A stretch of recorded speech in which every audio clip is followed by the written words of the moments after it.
Alright, so welcome po sa ating panibagong vlog mga kahambor.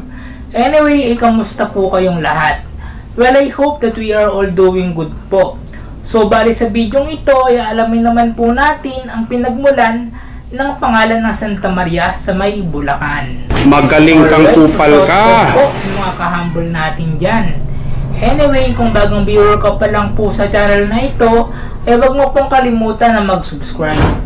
At isama mo na rin po pati yung bell icon.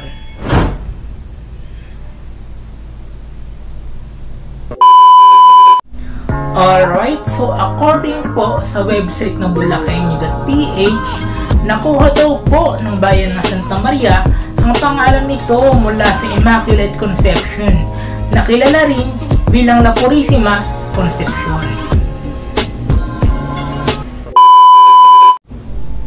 Alright, so dagdag kaalaman lang po mga kahambol.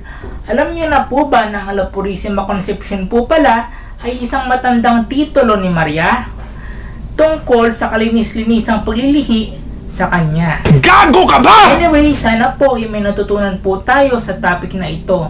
At kung nagustuhan niyo po ang video ito, ay paklik na lang po ako ng like button sa ibaba.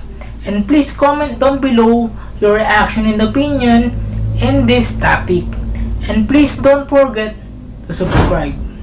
Thank you.